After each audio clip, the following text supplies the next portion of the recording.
ఎలాంటి నిర్ణయాలు చేస్తే దోహదం చేస్తాయో అలాంటి నిర్ణయాలు చేయాలనేది నా ఉద్దేశం. నేను ఏది చేసినా కూడా నా మనస్సాక్షిగా ఈ దివ్య క్షేత్రాన్ని మళ్ళీ పవిత్రత కాపాడడానికి ప్రయత్నం చేస్తాను. అందుకని ఈరోజు కొన్ని నిర్ణయాలు తీసుకుంటూ కొన్ని డైరెక్షన్ కూడా ఇస్తున్నాను. అదే మరి బోర్డు చైర్మన్ ఉన్నాడు, ఈఓ ఉన్నారు, వాళ్ళు కూడా మెంబర్ కూడా ఉన్నారు, వాళ్ళు కూడా చాలా స్పష్టంగా ఆదేశాలు ఇస్తున్నారు. వాళ్ళు కూడా బోర్డులో డిస్కస్ చేసి నేను చెప్పిన నిర్ణయాలు కరెక్ట్ అని బోర్డు కూడా భావిస్తే వాళ్ళు అవన్నీ అమలు చేస్తారు. అల్టిమేట్గా ఏ వ్యక్తి కూడా ఈ పవిత్ర క్షేత్రం వ్యక్తిగత ఎగోతో కానీ మన యొక్క అసమర్థతో కానీ లేకపోతే అనాలోచనమైన ఆలోచనలతో కానీ మనం చేసిన పనుల వల్ల దేవుని యొక్క పవిత్రత దెబ్బతినే పరిస్థితి వస్తే అది కరెక్ట్ కాదు. తెలిసి చేసినా తెలియక చేసినా తప్పు తప్పే అవుతుంది. రెండోది, అందరం కలిసి ఇక్కడ దేవునికి సేవ చేస్తున్నాము అనేది ప్రతి ఒక్కరికి రావాల్సిన అవసరం ఉంది. ఇక్కడ రాజకీయాలు కూడా చేయడానికి వీలు లేదు. రాజకీయాలకు అతీతంగా కలియుగ వెంకటేశ్వర స్వామి, కలియుగ దేవుడికి మనం సేవ చేస్తున్నాం అనే భావంతో అందరం ముందుకు పోవాల్సిన అవసరం ఉంది. ఈరోజు చాలా ఒత్తిడులు ఉంటాయి. ఎందుకంటే ప్రపంచంలో జెరూసలేం వెళ్తారు క్రిస్టియన్స్, మక్కాకి వెళ్తారు ముస్లిమ్స్. హిందూస్ అంతా జీవితంలో వెంకటేశ్వర స్వామి దగ్గరికి దర్శనం చేసుకొని కోరుకుంటారు. రెండోది, వైకుంఠ ఏకాదశి రోజున రావాలని అందరూ కూడా వాళ్ళ జీవితంలో పెద్ద దీక్ష. ఎందుకంటే ఈరోజు వస్తే నేరుగా వైకుంఠ ద్వారం ద్వారా దేవుని దర్శనం చేసుకునే అవకాశం వస్తుంది. ఇది చేస్తే మనం స్వర్గానికి పోతామని కూడా నమ్మకం. ఆ నమ్మకంతో అందరికి కూడా చాలామందితో నేను మాట్లాడాను. 10 సార్లు వచ్చారు, 12 సార్లు వచ్చారు, 13 సార్లు వచ్చారు.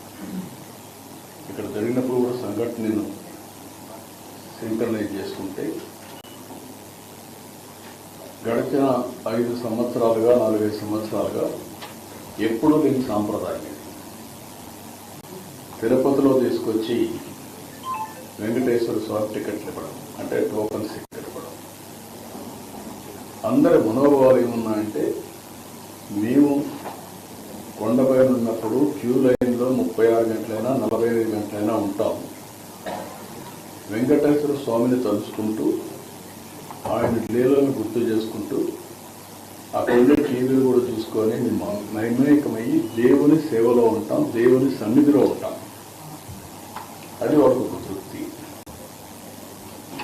కానీ ఎప్పుడైతే తిరుపతికి తీసుకొచ్చారో ఇది మాకు కరెక్ట్ అనిపించలేదు అనేది అందరి మనోభావం. ఇది రాష్ట్రంలో ప్రజలందరి యొక్క మనోభావం. రెండోది, వైకుంఠ ఏకాదశి, ద్వాదశి 2 రోజులు పవిత్రమైన రోజులు. ఇది 10 రోజులు చేశారు.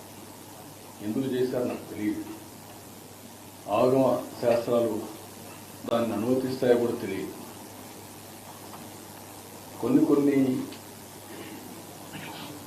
వెంకటేశ్వర స్వామి ఇక్కడ నెలసినప్పటి నుంచి ఏ సాంప్రదాయాలు అయితే పాటిస్తున్నామో ఆ సాంప్రదాయాలను ఉల్లంఘించడం కూడా కరెక్ట్ కాదని నా అభిప్రాయం.